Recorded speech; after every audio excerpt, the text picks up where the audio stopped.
Bulletin Board drivers, welcome to the Channel 19 Experience Trucker Podcast. This is where the real stories roll, straight from the blacktop. Breaker 19. Villains, you got your ears on. You're dialed in to the Channel 19 Experience. I'm your host, Tony. It's Sunday, September 8th, and this is episode number 28.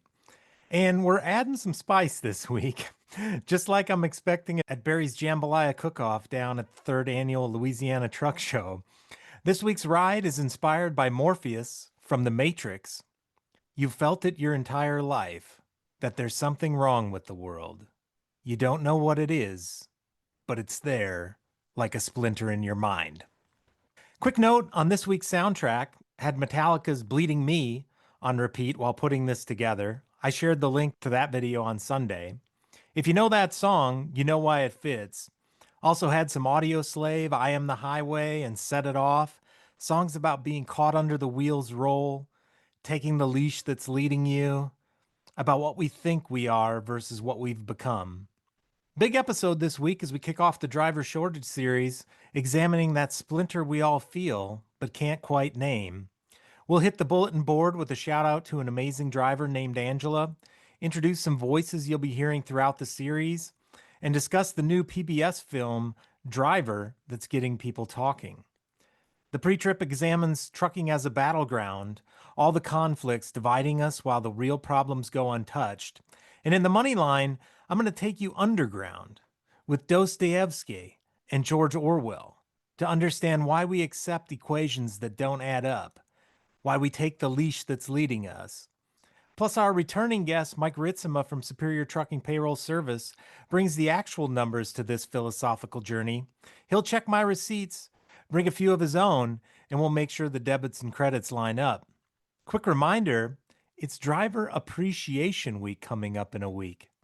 Pizza parties while you're caught under the wheels roll, thank yous while they hand you another leash, and the perfect time to examine what appreciation really means.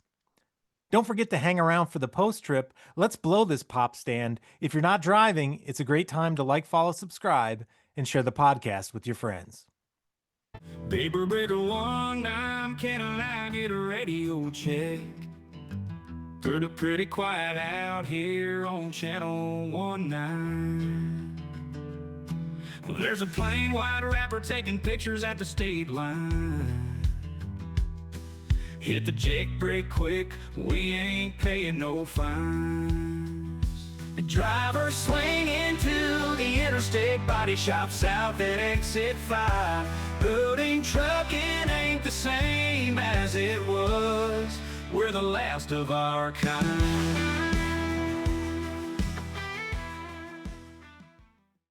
At the Mid-America Truck Show, I had the fortune to meet up with Mike Barber, founder of Truckers Wealth. Both of us have a passion for understanding the uniqueness of truckers and sharing our knowledge wherever we can. Mike is a seasoned financial professional. He has over 20 years of dedicated experience serving the trucking industry. Truckers Wealth has created a specialized financial hub where truckers can receive expert advice and tailored solutions to build wealth, minimize taxes, and secure lifetime income for themselves and their families. Check out his website, truckers-wealth.com, and look forward to seeing him on the program here soon. Grab that safety vest. It's time for the pre-trip.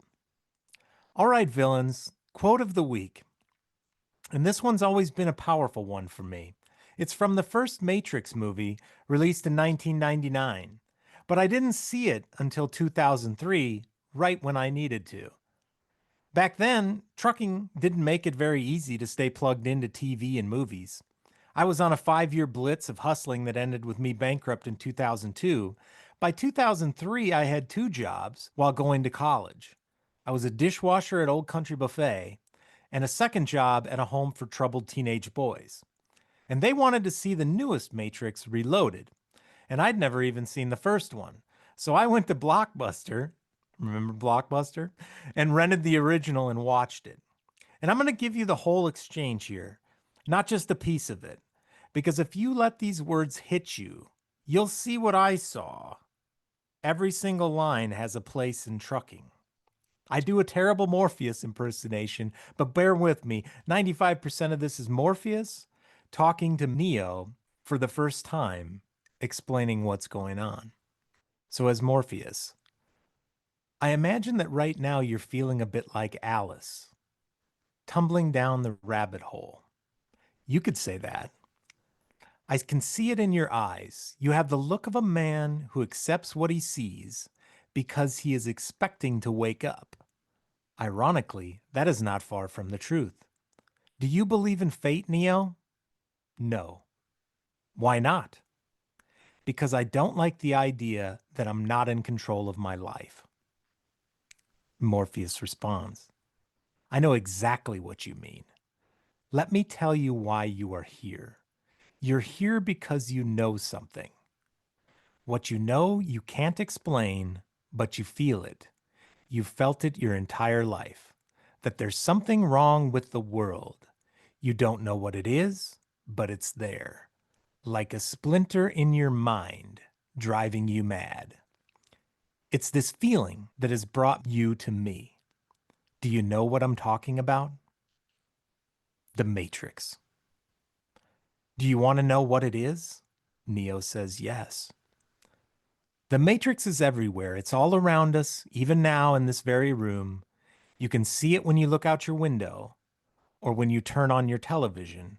You can feel it when you go to work, when you go to church, when you pay your taxes. It's the world that has been pulled over your eyes to blind you from the truth. Neo asks, what truth? That you are a slave, Neo. Like everyone else, you were born into bondage, born into a prison that you cannot smell or taste or touch. A prison for your mind. Unfortunately, no one can be told what the Matrix is. You have to see it for yourself. This is your last chance. After this, there is no turning back.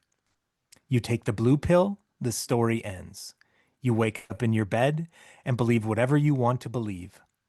You take the red pill, you stay in Wonderland, and I'll show you how deep the rabbit hole goes. Remember, all I'm offering is the truth, nothing more. Every line you just heard is a splinter we feel in this industry. Control, fate, bondage, the world pulled over our eyes. You don't need me to explain it. You're already living it.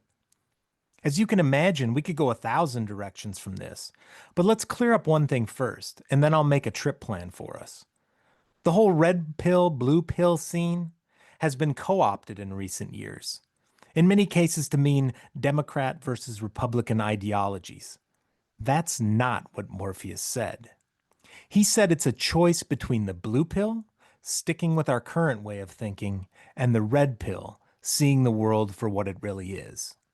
I have no political dog in this fight.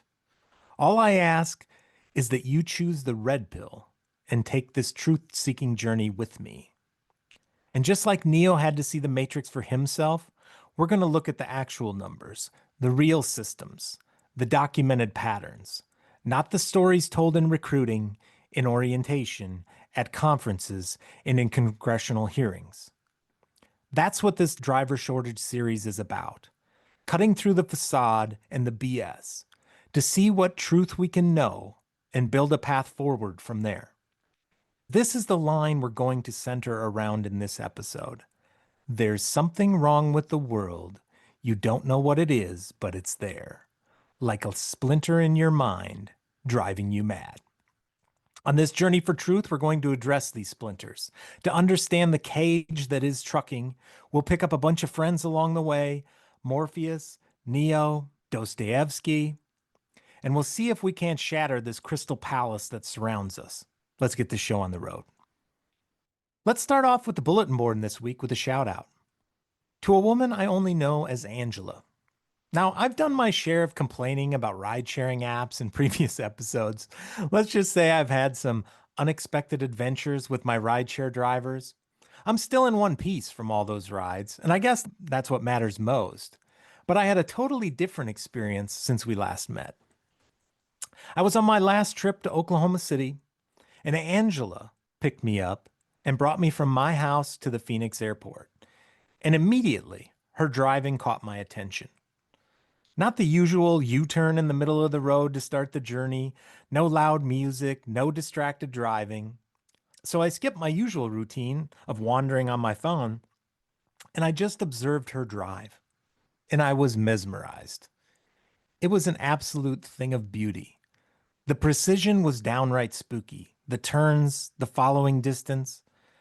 I would dare a computer program to operate at the level of precision that Angela did as she navigated 30 miles in morning Phoenix rush hour. And I didn't say a word the whole trip.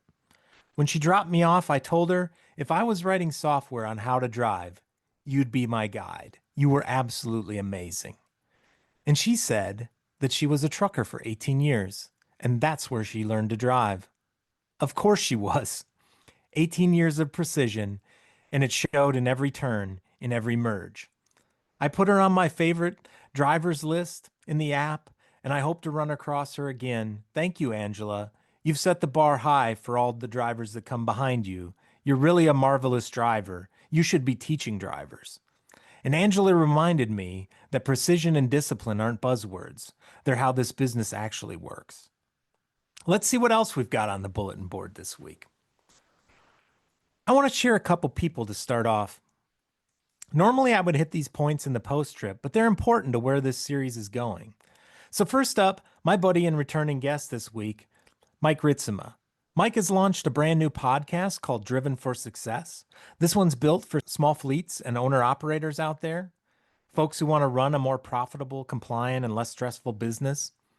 In my estimation, it's also for drivers. If you want to understand how your employer is thinking about things, this is a great way to do it. And maybe it even preps you for being an employer yourself one day. Mike knows payroll, per diem, and all the behind-the-scenes numbers better than just about anybody, and he keeps it straight, no fluff. Episodes are short, practical, packed with real advice, and he's much better at short episodes than I am.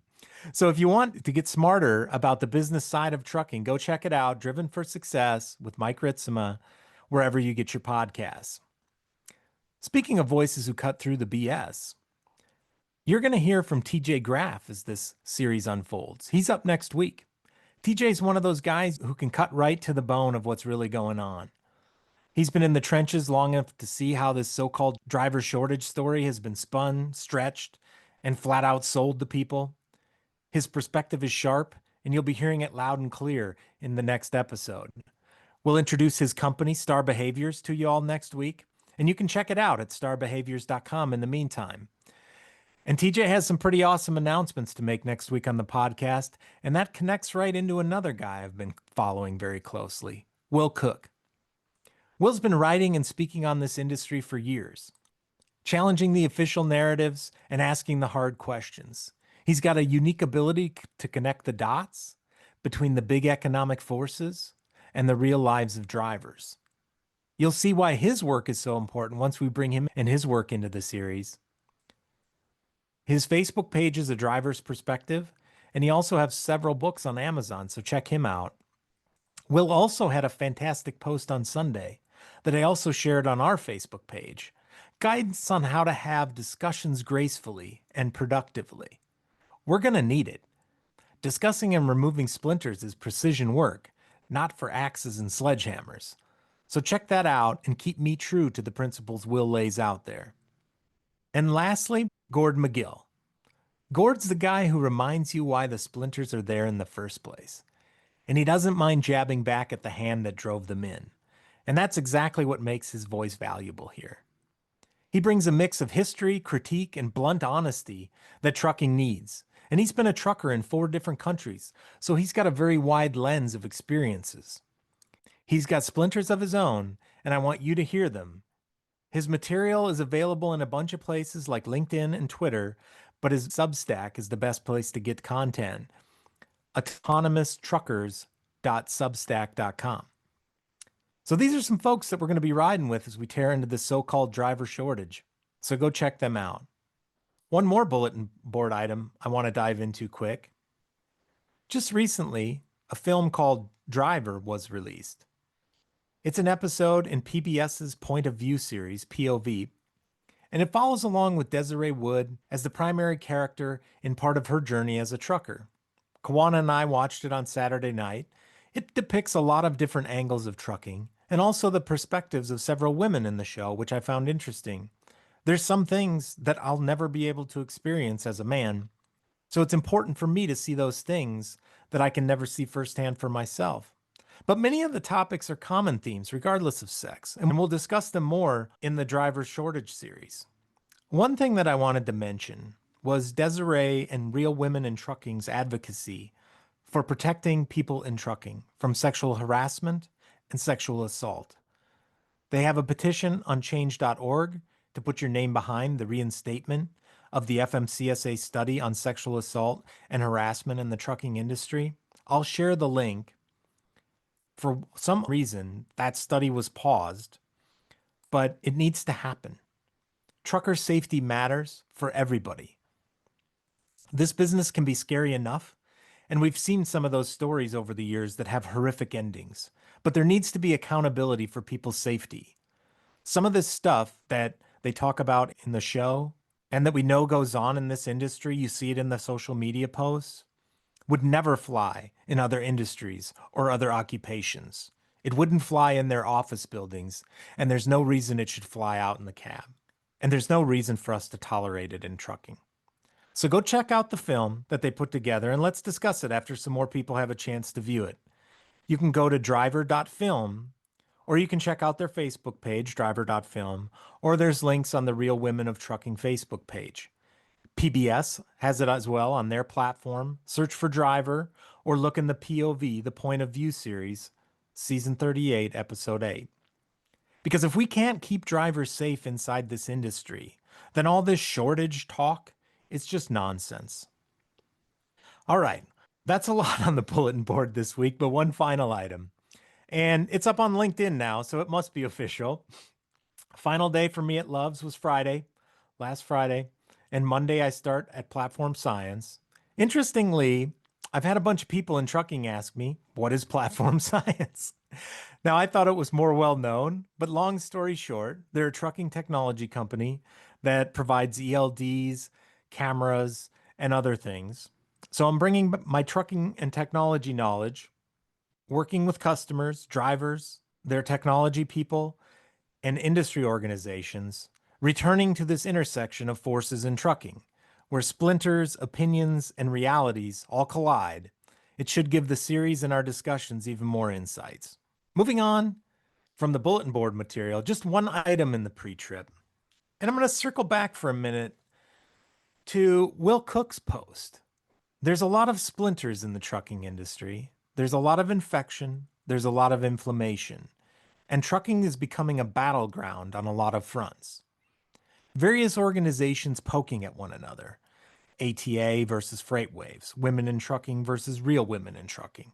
Culturally, we've got generational battles, natives versus immigrants, US-based versus B1 versus cabotage, Punjabi versus white. And when we wrangle in the referees, i.e. the regulators, and not just the regulatory bodies, because we've got all kinds of politicians getting involved now. We've got trucking headlines on various news channels, films like Driver.film that I just mentioned.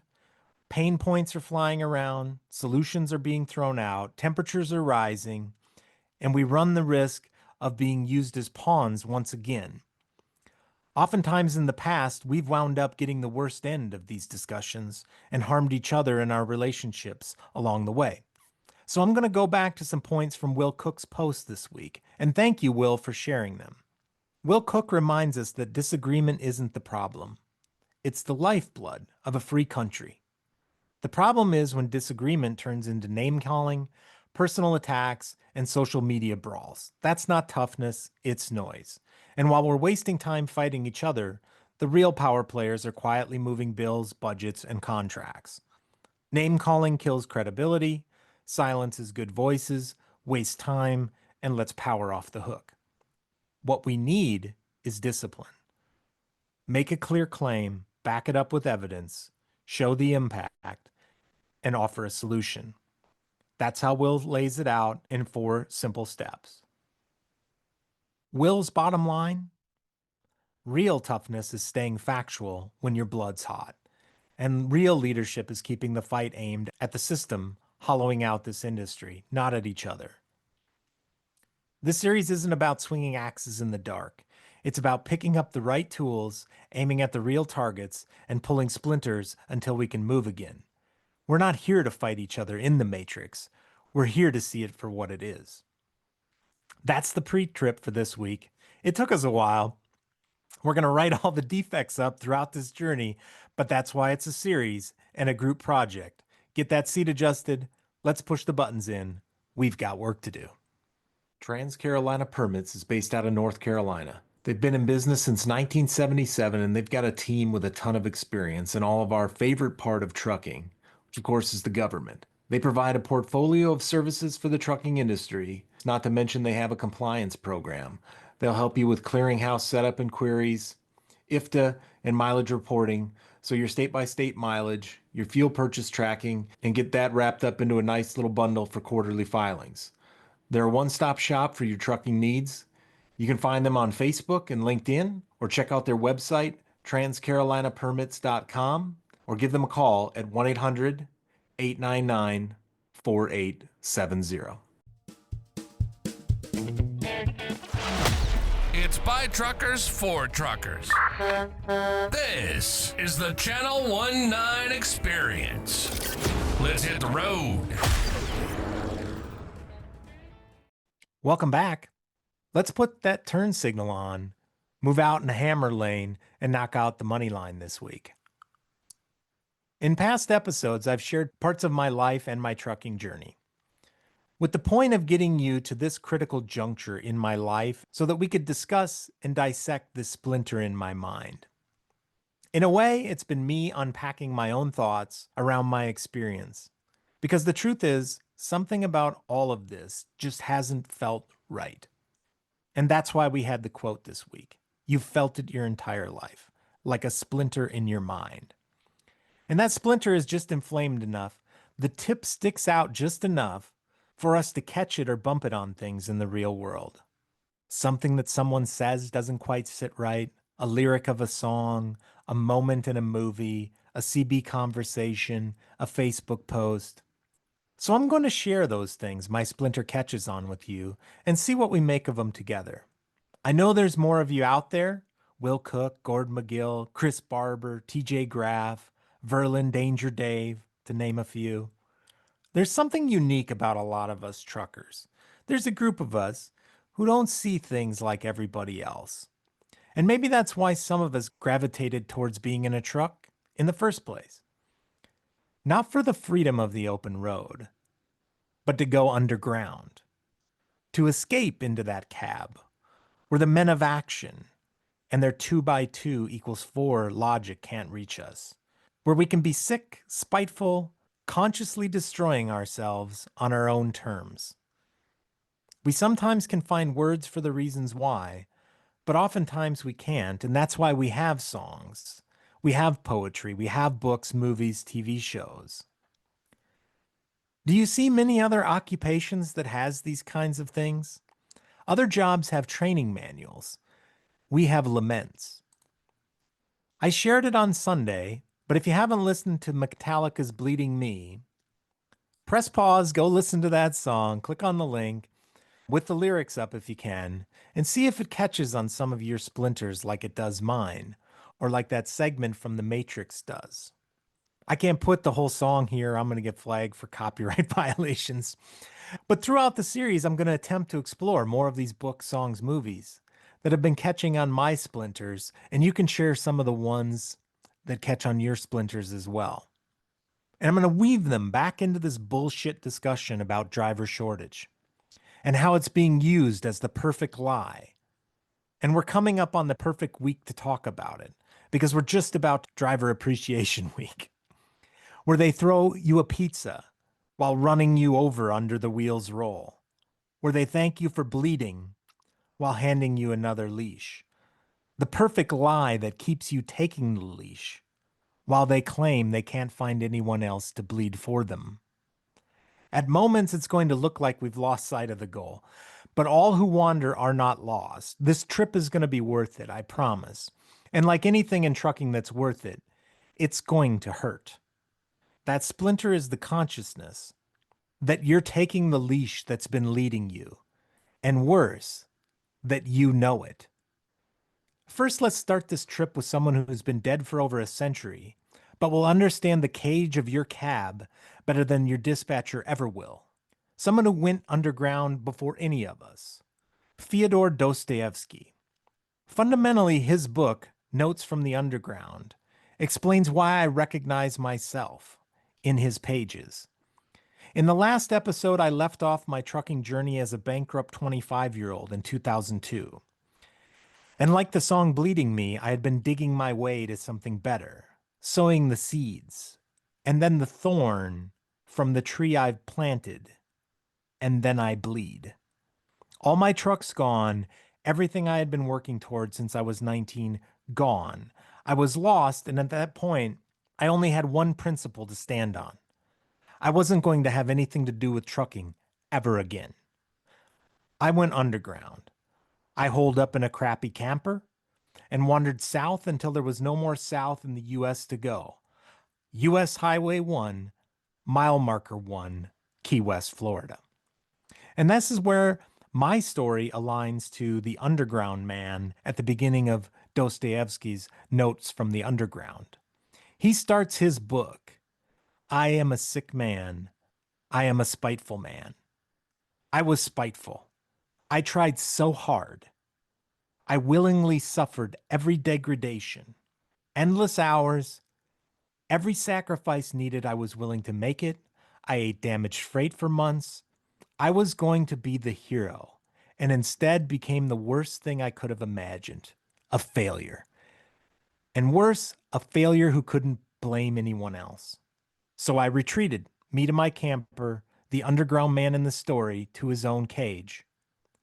I brought myself to a small island so I could explore. I moved my cage. I didn't know they were cages just yet. I thought they were just my freedom vessels. My first cage was the cab of that 88 International. Then I got a fancier cage in my 99 International. Then my office of my small trucking company became my cage. And now this crappy camper.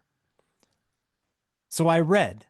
I got a mindless job installing sprinkler systems, which provided enough money to keep the Hungarian dancers in town busy, and it kept me stocked up on all the books that I needed.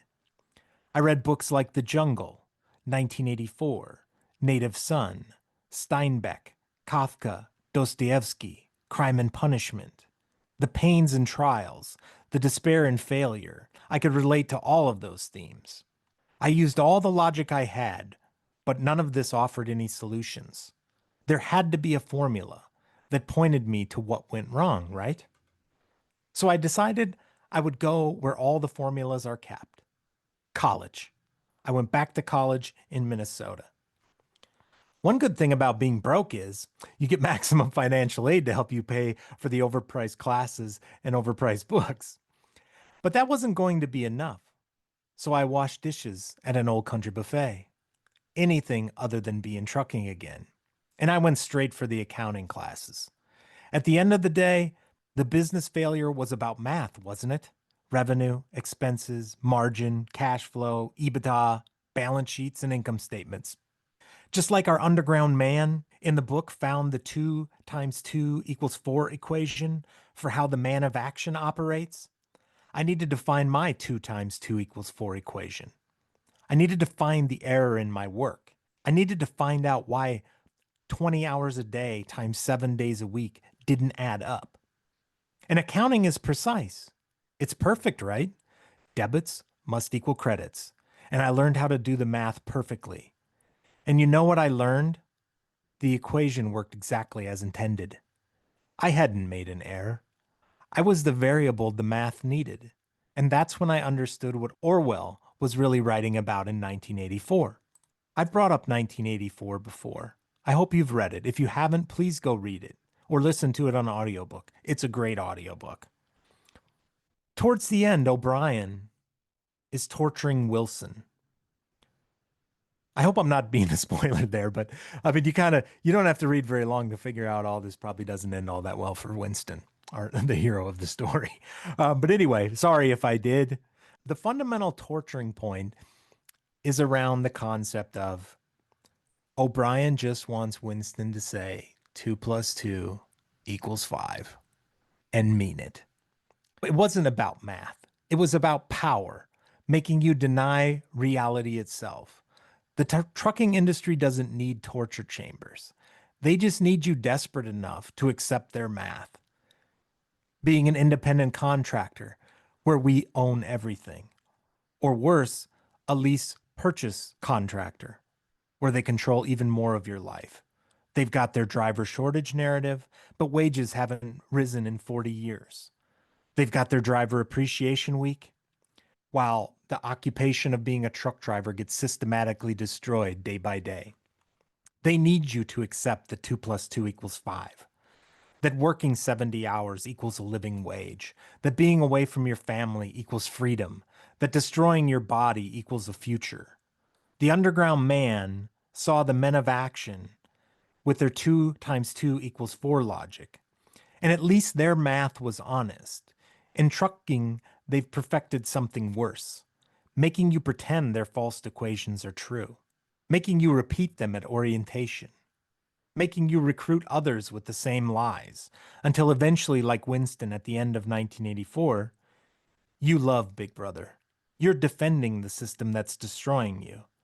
You attack anyone that points out that 2 plus 2 still equals 4. Back to the song from Metallica. You're caught under the wheels roll. You're taking the leash that's leading you, and it's bleeding you. So let's talk to someone else who also knows the math, in many ways better than I do. Mike Ritzema from Superior Trucking Payroll Service. We'll talk with him about his view of the industry from the payroll and financial side of trucking. That's given him a few splinters. So we'll make a quick breakdown on line 4 and come back with our guest this week, Mike Ritzema. True TMS is a cloud-based transportation management system. Being in the cloud makes integrations faster and you're able to access the platform from anywhere. It has intuitive planning, on-demand reporting, and easy order creation, rating, and invoices, which turns tedious admin work into streamlined automated workflows. The folks at True TMS have decades of trucking and liquid experience, and they care about this industry. They don't just sell you a product, they're invested in your success. Visit their website, truetms.com, and of course, tell them Channel 19 sent you. More than anything, this show's about bringing back the sense of community we used to find on the CB, especially good old Channel 19. No rants, no corporate spin, just long-form storytelling from someone who's been behind the wheel, built the fleet, hit rock bottom, and climbed right back up.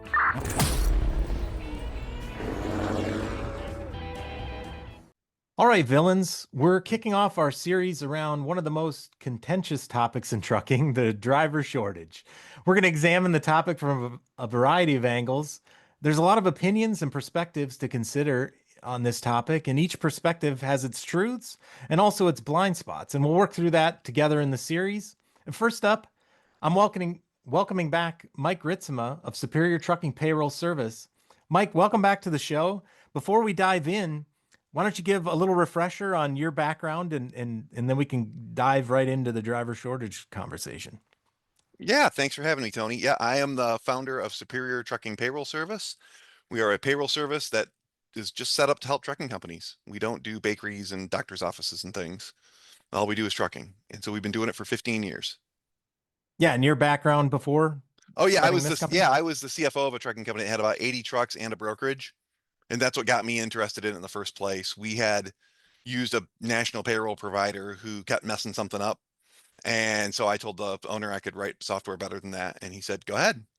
And so I did. And then years later, I went off on my own and, saw there was a market for this. And I love helping trucking companies. So I'm so glad I can be on and share whatever I can share with you. Yeah, for sure. Great to have you back. So, yeah, if you've been around the business for a while, it's not the first time you've heard the term driver shortage, right? You stick around for a little while and you're going to hear that pop up one way or another. From your perspective, right, since you've seen a long track record of driver payroll, talk a little bit about kind of what you've seen over the years and also recent trends around driver pay? Well, the fact of the matter is, much like rates, other than fuel surcharge, haven't really moved in years. There's a little bump around COVID, but they're not even adjusting inflation like actual dollars. They just don't move. Driver pay does a lot of the same thing. And so drivers just aren't getting paid more. I mean, you can't get blood out of a turnip. If there's only, 4,000 in the load, you can't pay the driver 3,000 or something or anything like that. You've got equipment and fuel and insurance and all the other fun things to deal with. So that's usually how it works, especially with small train companies. They're like, I just don't have it. What we've seen recently is the consumer price index, the CPI, kind of the measure for inflation for consumers, since the first of 2023 is up 10% in total, not per year, just over the 2.5 years, is up 10%. But driver wage from the driver pay index that we send out every month is down 6%. So compared to the beginning of 23, which is already post-COVID, we're already into the slump. We're 9 months into the slump that seems to never end. So the wages were already coming down and things like that. But the drivers are making less and their costs are going up. And so why anybody would want to drive, it should never be for money because they're just not going to get it. Yeah.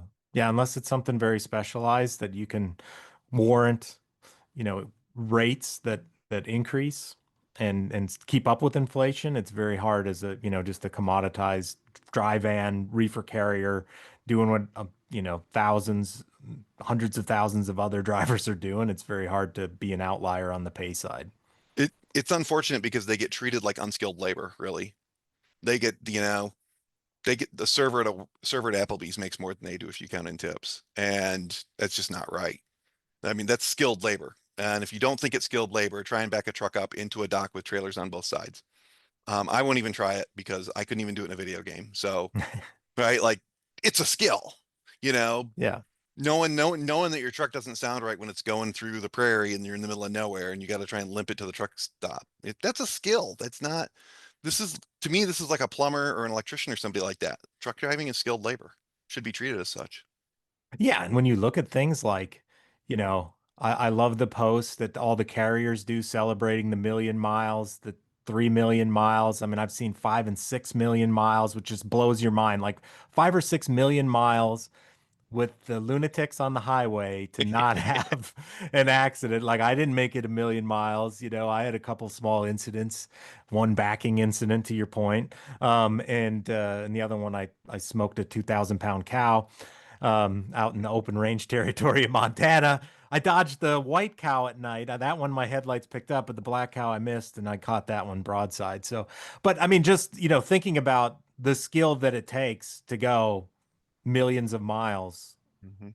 I mean, most drivers on a daily basis, there's multiple things where the skill played a part in somebody making it home to their family that day, right? Yeah, not just the driver, but the cars around them or the cows around them, or right, Yeah. or the shipment getting there on time and undamaged. I mean, there's so much going on, and then you got reefer. You got to make sure that the chute doesn't get moved, and so you end up cooking part of your load or something. Like there's all that. It's not just holding a steering wheel. It's not like me driving home tonight in my Honda Pilot. Not quite the same as trucking. Yeah. And not to mention, there's an army of attorneys standing around waiting for your mistake. They make me crazy. That's a whole other episode, man. But I would do it. It makes me crazy. Yeah. So, I mean, with your payroll service, right? You're seeing a lot of drivers come and go, right? And you've Yes. got different kinds of fleets. And I mean, so what sort of things do you see on the the churn or the retention side from the fleets that you're working with, and how does it feel like a shortage to them? It's First of all, it's not a shortage, but that's okay. I understand that you got to call it that. And the reason it's not a shortage is if there was a shortage of drivers, there would be loads not getting hauled. And if there were loads not getting hauled, the rates would be much higher.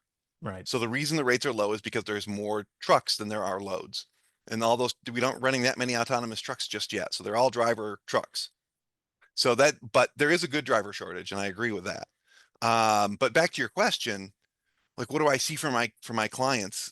It's interesting to me because some of these clients have really low turnover and some have you know, the 100% would be a goal for them.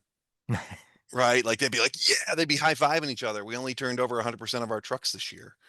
And so, I mean, but I've got a client who's been with me for almost all of the 15 years that I've been doing this.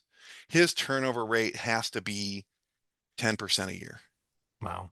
I mean, and it's amazing. And I've asked him about it too. The thing that he says is, I'm very, very particular about who I hire.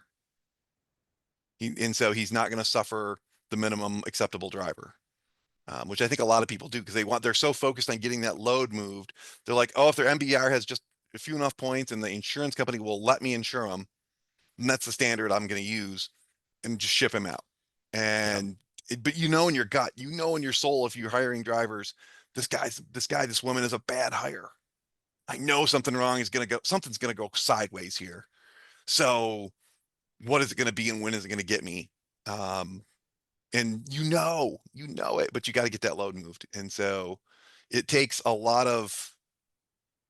a lot of courage to have to say, no, I'm only going to hire good drivers.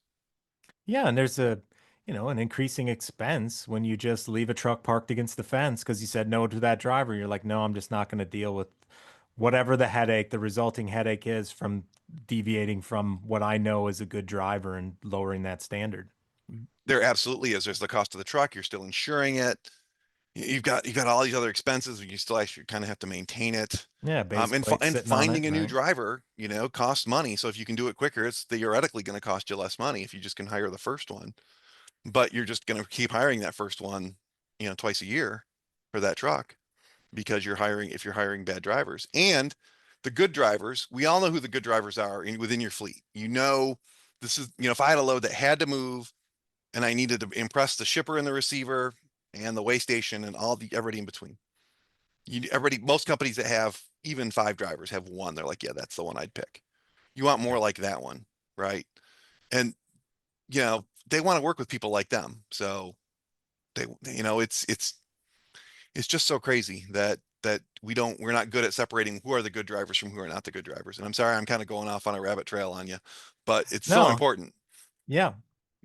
Well, I think you made some really good points in there, right? I'll agree with you that there is no driver shortage, and as I would agree with your premise too. Like, if there was truly a shortage, you would see wild price spikes, right? That's your first indication there's an actual shortage, right? The other reason I would say there's a good driver shortage, I would contest that even as a root cause because there are plenty of people with CDLs who are very good truck drivers. And I'll raise my hand. I'm not a great truck driver. I was a very good truck driver. I was very safe. I mean, one cow aside, that cow would probably beg to differ. But that are not participating in the game, right? Because the rate isn't the pay rate, either as an owner operator or as a company driver, isn't conducive enough to lure me back into doing that job for that pay. And it's not just the pay and the job, it's what comes with the job, right? The the experience, the lifestyle, the other parts that are challenging. The risk, right? The upside risk of, holy cow, I could get put in jail.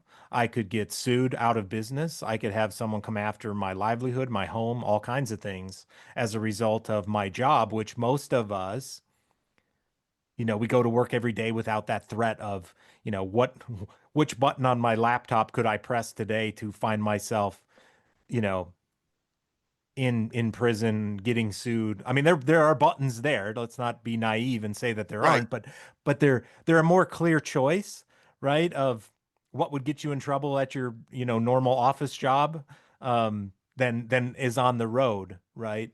Um, Yeah, I mean, if your office was rolling 80,000 pounds at 60 miles an hour, then we're closer to the same thing. But my office yeah. is very stationary and not that heavy. So Yeah, and there's not thousands of interactions with random yeah, people there's with varying right. skill Yeah, levels. people, and there's no one standing in front of my office moving at 60 miles an hour to jump in front of or rear end me or something to try and make it look like I mean, it was my fault. And I mean, there are bad actors everywhere in every industry, but yeah, trucking seems to find them. And so, like the people that are trying to make a quick buck are more likely to go after trucking. We were talking about all the trucking attorney ads. I'm sure that it saturate daytime television. Right. injured. Yeah, and the We'll get the billboards. most money for your trucking claim. We see those all the time and they make me crazy. Yep. Yeah, well, I mean, you were we were talking a little bit earlier before we got started about kind of an interesting way you phrased it, right? Which is the dilemma that the trucking companies face, right? And how they're managing through that dilemma of being squeezed on one side with their rates and what to do about that pressure from all the other options that they may or may not have.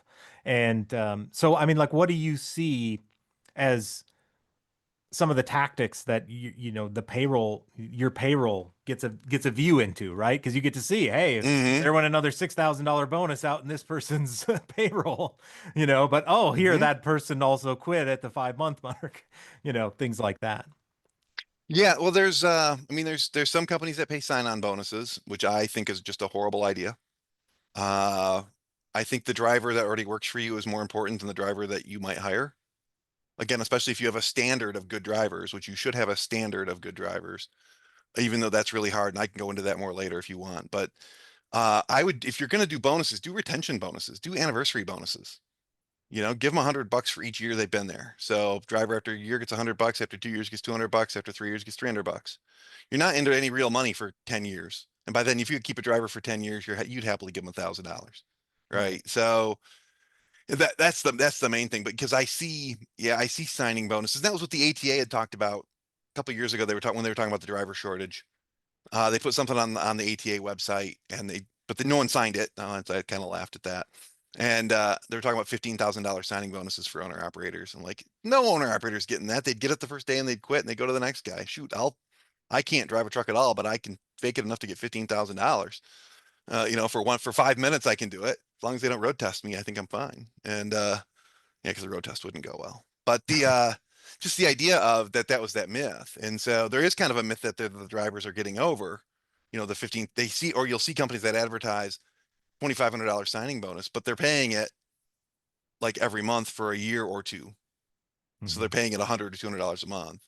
So it's not really a signing bonus. It still is a retention bonus, but just call it that. Like it's you're yeah, you don't the person that's gonna come to you for a signing bonus is gonna leave you for somebody else's signing bonus.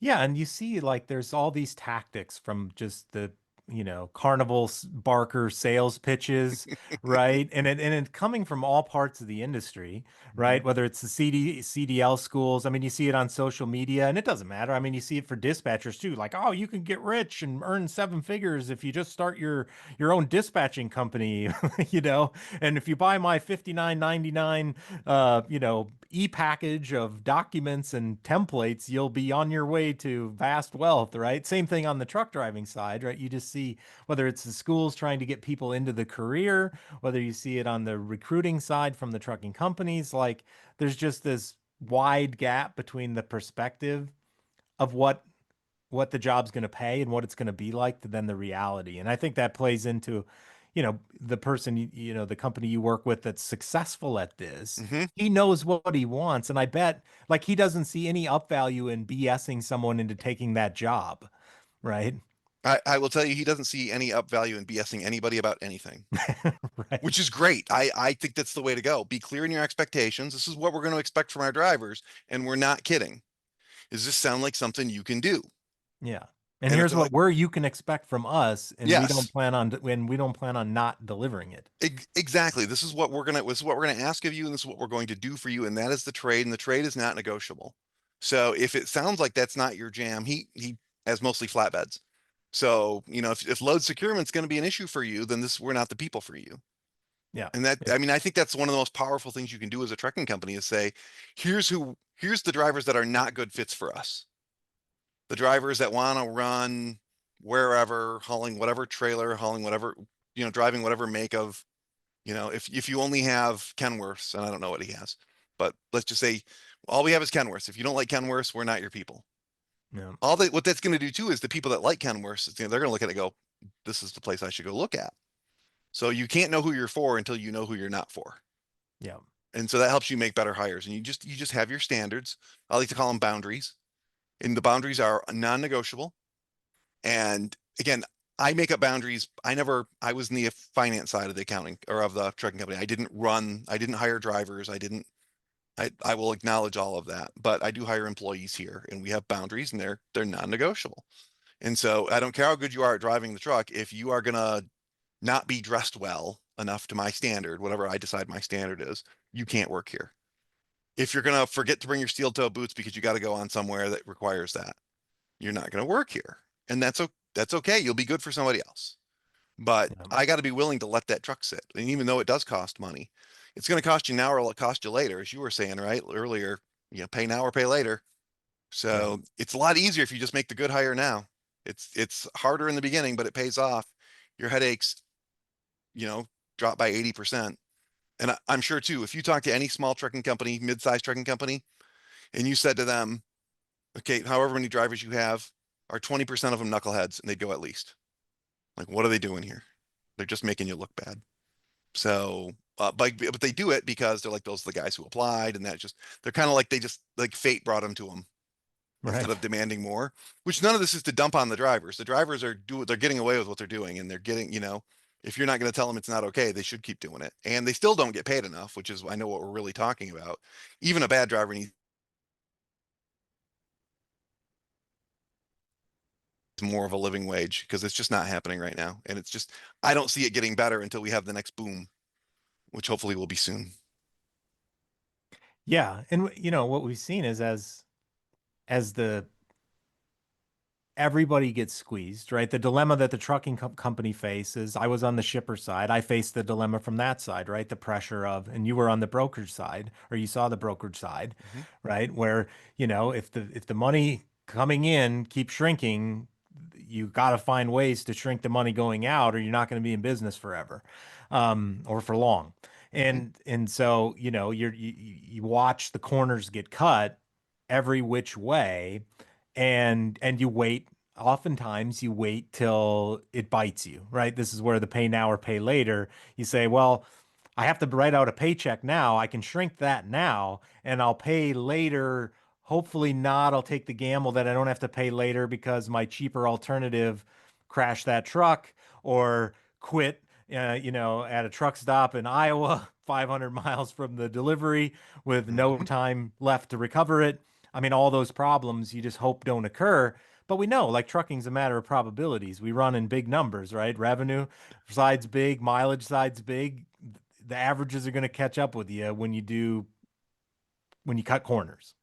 Yeah, to me, the way I think about it too is, okay, if you're cutting corners, like trying to use a lesser driver, you could pay less. Then you're trying to get lucky with that driver. Ask Mm-hmm. yourself this: how lucky have you been? Right now, you're getting garbage rates, right? You got everybody on you because you're trying to keep the thing going. Have you been lucky so far? Why do you think it's going to change by hiring that driver? I mean, Yeah. yeah, your luck has to turn at some point, and I want it to, but yeah, you just better drivers are always going to pay off and they're always worth more. What we were talking about before too is it's hard to quantify what makes a better driver though. Mm-hmm. And so I'd love to be able to tell people what that is, but what's a better driver for trucking company A is not the same as trucking company B. And Yeah, for so you sure. need to know for your own trucking company, what's a good driver? Is it like some companies are not going to care at all what the drivers are dressed like. They're like, all I want to know is that you're going to be able to run to the max of your logs and you're going to run every time I want you to run or so whatever their thing is. And that's fine. It should be their thing. It's not intended to be universal. But I think for trucking companies, like if you want to lower your turnover, because this turnover does cost, it's like a 7,500 bucks a turn. I think it's the studies I've seen, something Yeah, like it that. varies kind of Yeah, in that it moves 75 around, but to what you count into it. 12,000. Yeah. Yeah, right. Yeah, you Depends see on them. who's trying to sell you what. Depends on exactly. But yeah, if you know what drivers you want, you can just go get those drivers and cut your turnover and make your life easier. Yeah, and just talking about like what is the realistic expectation, you know? You see all the ads are targeted towards well, you can make up to $100,000. Mhm. Okay, what's your average? Right? What's your middle, because is there any reason to believe that this person's going to be your top driver because they just walked in? How many of the people in your top 10% just got here last year? Right. know? Yeah. Ask them. Yeah. Go in. Yeah. If you're a truck driver, say, and they tell you you're going to make 100 grand, say, that sounds fantastic. Can I get it in writing? Number one, which they'll be like, oh, well, you never know what's going to happen. Yeah. That's what I thought. Number two is show me the pay stubs of a guy who started a year ago, driver who started a year ago. I don't need to see their name or their address. Show me the pay stubs and let's add them up. Did they get to 100,000? Yep. And maybe they do. Again, if you're hauling hazmat or you're hauling double drops and on expedited freight, you might get there. But Yeah. that's the exception. It's not nearly the rule. Yeah, and I think, part of it, like this is human nature, and this is not just related to truck drivers. Um, but there's also plenty of sentiment of that I'm, like I'm the exception. I'm the exceptional driver. If there's going to be anybody who's in the top 10%, it's going to be me. And I think you see a lot of that, which is like, well, do you do the things that the exceptional drivers do? Do you actually want to hump 3,000, 3,500 miles a week, or are you more of the 2,200 mile a week kind of guy? Like, and there's nothing wrong with that, right? There's No. there's companies that's a perfect fit for.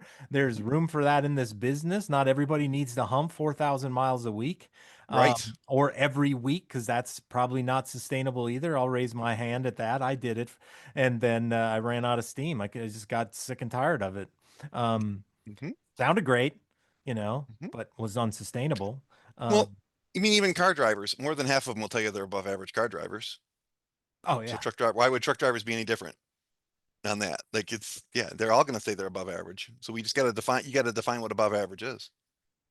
And Yeah, I so, mean that's I don't, funny yeah. you mentioned that, right? Like I I'd mentioned a survey a while back that I think it was maybe Overdrive magazine or somebody had done, which was like, well, 73% of car drivers said that they would be willing to go be truck drivers if the pay was right. And I'm No, just they like, wouldn't. right, like what a delusional statistic. 73% of the people that applied at a trucking company to be drivers said they would be truck drivers if the pay was right. Maybe. Right. Come on. Yeah. That's But I mean man. Yeah, that they don't understand either too. That question had to be asked in such a twisted way. yeah. Yeah, but I mean that's kind of the a delusional part of all of us to some degree, right? Of, okay, yeah, am I capable of it? Maybe on my best days, and if I could repeat it, do I have the enthusiasm and the drive to actually do that day after day after day? Maybe not, right? Mm-mm, And not that's me. okay, right? Yep. Yeah, Oh, absolutely. Yeah, that's on and my does best that mean day. staying out 30 weekends a year and not seeing my family? Okay, yeah, And and then missing what's holidays and birthdays and little league and band concerts and all that stuff because that load's got to move. And I think that's one of the challenges for truck drivers in this whole air quotes driver shortage discussion, which is like, you see a lot of social media posts of people saying, well, when I add up all the hours that I'm either working and don't get paid because I'm getting paid by the mile, and that doesn't include sitting at shippers and receivers, or when you Hmm. think about the time away from home, like there's these external costs to being a truck driver that don't feel like they're appropriately compensated for, which yes, we can agree that that's true. The challenge is would anybody compensate you for that? Right?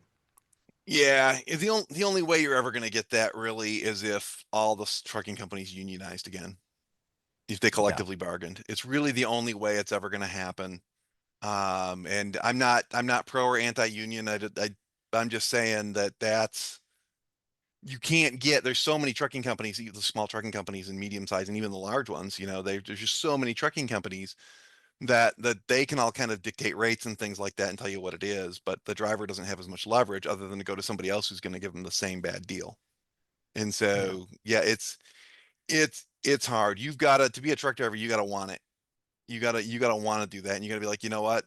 I heard them called the last cowboys, driving the Mhm. herd across the West. Like you got to want to do that. And you got to think, no, I could never sit in an office. I could never sit in a manufacturing plant. I could never work in a restaurant.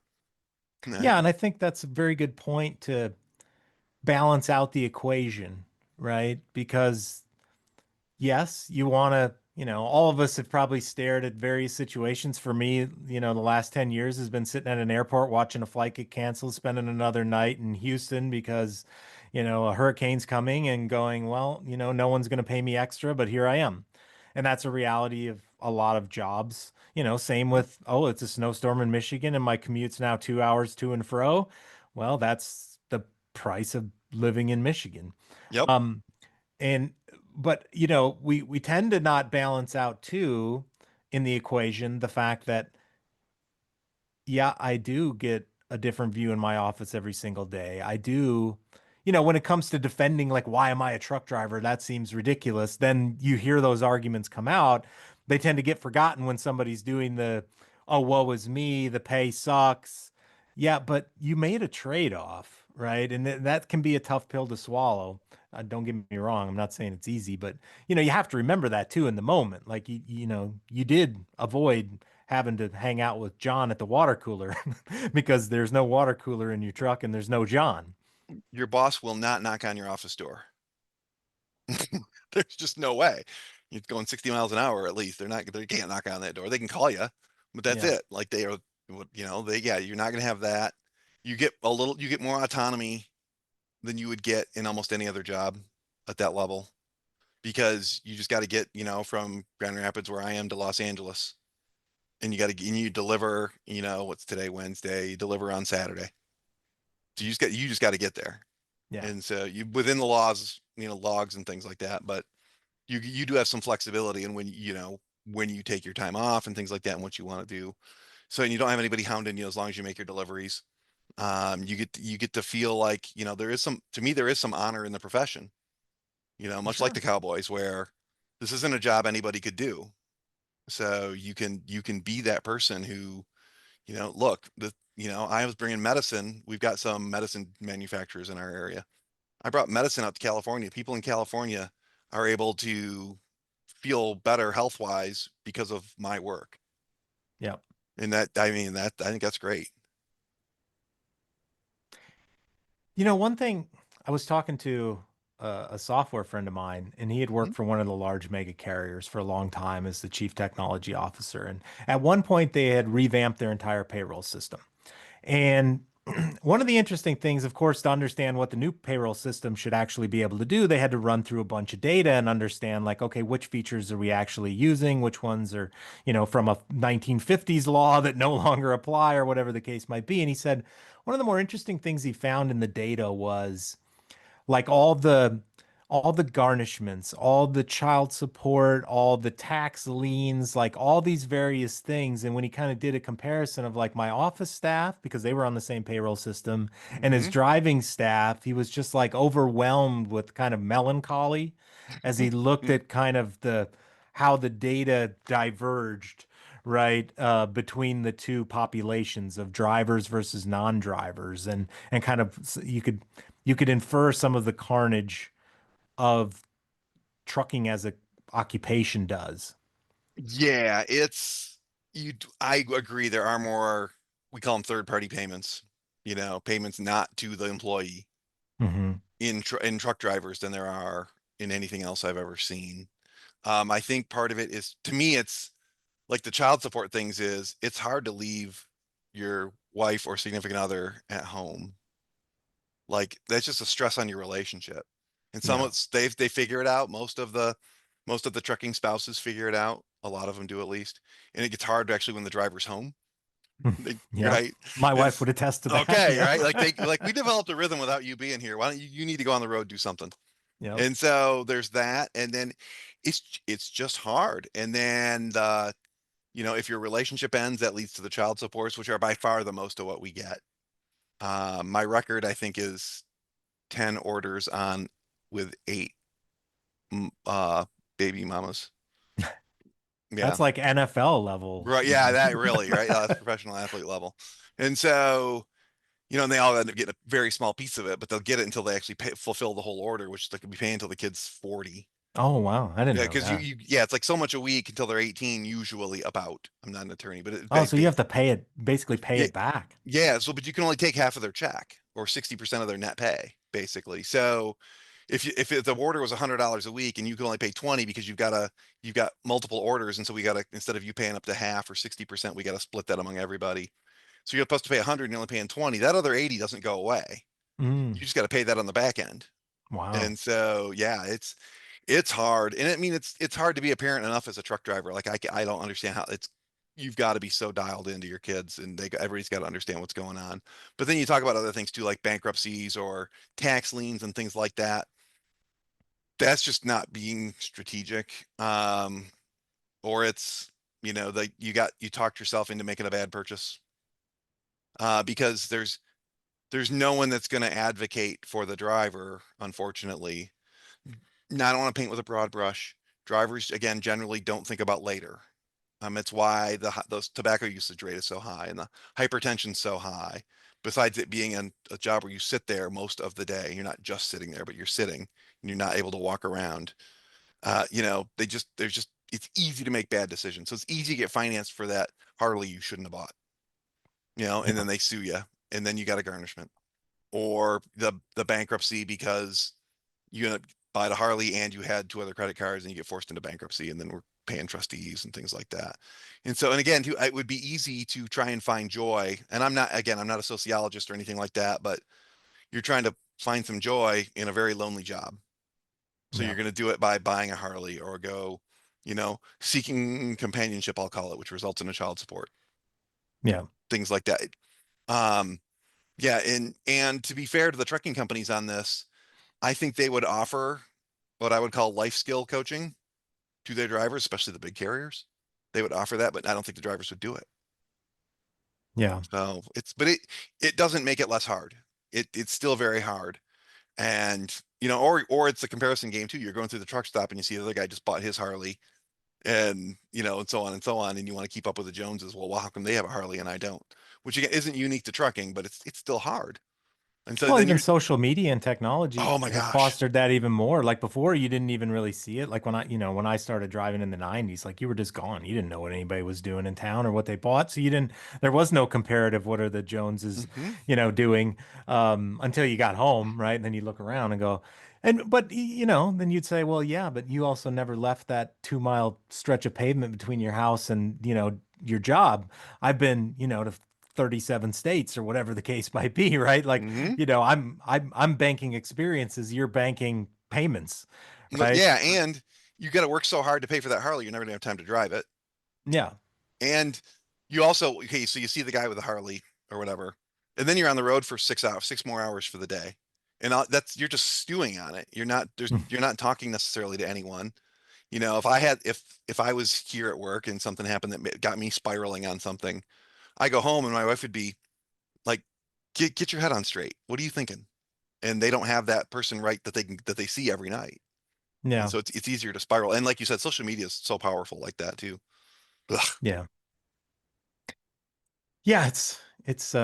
I think, I don't think a lot of these things are unique to truck drivers. They just happen to manifest themselves a little bit differently, right? In the data, in the patterns, things like that. Mhm. One question I wanted to ask you before we run out of time today, which is, kind of like what's a question or an approach that maybe you don't feel like gets asked of you enough? Like you see the people who have the various patterns that are not as successful as, your one really outlier on the successful side's example. Like Mhm. what are the questions they should be asking themselves, or they should be asking either Mike Ritzema himself or the Mike in their life?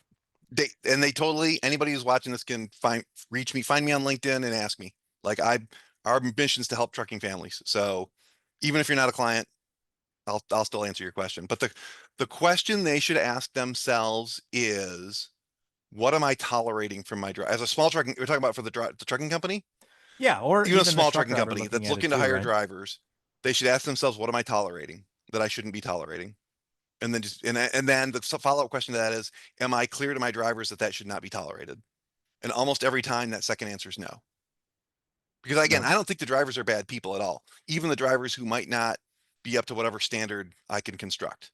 They're not bad people. They just need to be trained up and they need to be held accountable to that standard. And so if you do that, I think that's the big thing. If I were a driver, the question I would ask the trucking company I'd go work for, I should ask the trucking company I'm going to want to go work for. Ask them what their turnover is and ask them why they have turnover.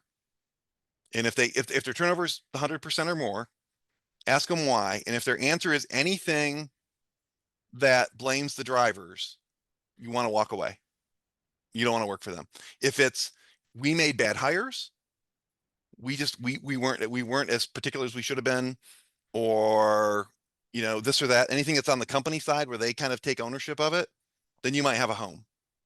But if they go, yeah, we hired, those drivers are just crappy. They don't say we hired bad drivers. They go, these drivers were crappy. Yeah, it's probably not the drivers. So, right. yeah, right. unfortunately, not at that volume, right? Yeah, I mean, one driver is one thing, but again, the way they answer the question is, we as a trucking company should have been better.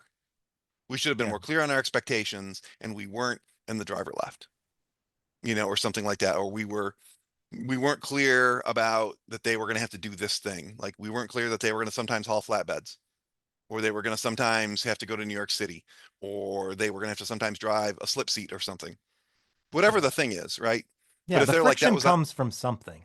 Yes. You don't lose Absolutely. 100% of your drivers just because they didn't like purple trucks, right? Yeah, and you knew did you tell them the trucks were purple before they started? Yeah. That kind of stuff. And I know Yep. it's hard in the minute, but as a truck driver, you are also interviewing the company. They're not just interviewing you for a job, you're interviewing them as well. And keep that in mind, because market for a bad trucking company is going to suck the life out of you. Just like having a bad driver at a trucking company sucks the life out of the trucking company. It's both ways. And so the good, but yeah, I would absolutely do that. And I think that would be helpful to the drivers to make better matches, and helpful for the trucking companies too, because they got to look themselves in the mirror and go, you know what, we screwed that up. We were not who as wins good. from this? The driver Nobody. doesn't You're just win. gonna, The you're just going to company, leave them in 3 months everybody- anyway. Yeah. So you're just going to finally get eligible for health insurance if they have it, and then you're going to go to the next one. They have to start the waiting period over again. Yeah, and you get to deal with all the fun of, well, are they going to pay me my full final check? Are they going to hold some back? Are they going to sitting through orientation, doing another drug test? Just a wasted time on all that. Yeah, I mean, for sure. Yeah, it's just so much lost productivity. You could be out making a living. For sure. Well, Mike, thank you so much for your time today. You want to give a quick shout out to where people can find you? Truckingpayroll.com is our website. We have all kinds of resources there for you in our learning center.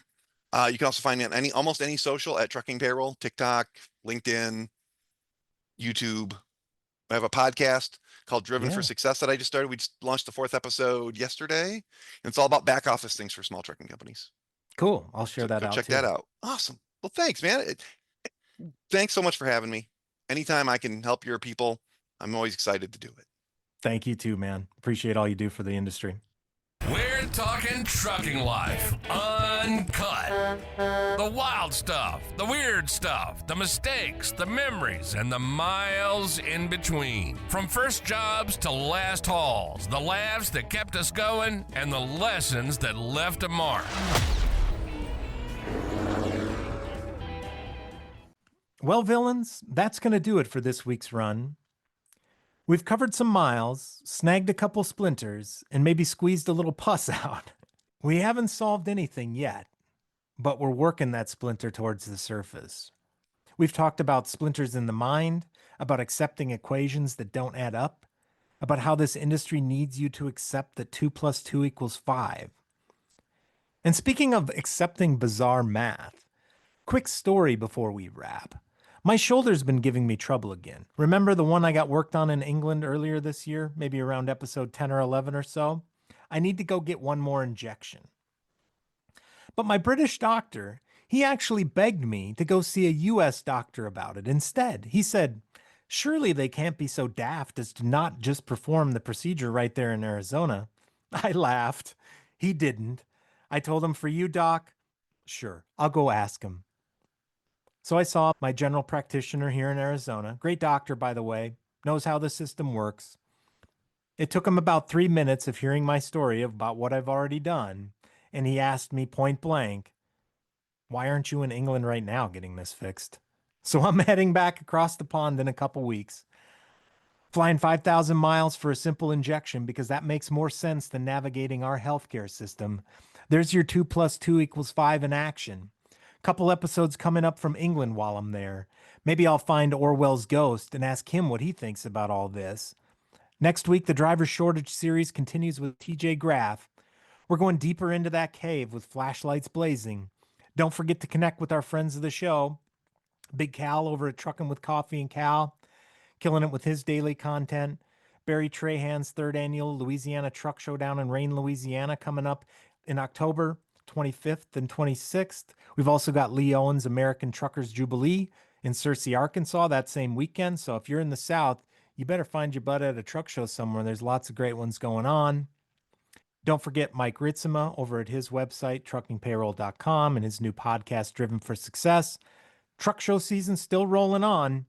Find them all at thetruckshowlist.com. If you want to be a part of the conversation, especially for this driver shortage series, reach out, email me, inbox@channel19experience.com, or hit up our website, channel19experience.com. You can also book time directly through the Be a Guest link. And if you're not driving, please like, follow, subscribe, and share the podcast with someone who needs to hear this. One last thing, villains. If this episode made you uncomfortable, good. That means the splinter's working its way out. Thanks for riding along this week. We've got work to do. This has been the Channel 19 Experience. If it's about trucking, we're talking about it. All uncut. The wild stuff, the weird stuff, the mistakes, the memories. But we talk about the world of trucking today, too. Everything from legislation to lane changes in the industry. We got it covered.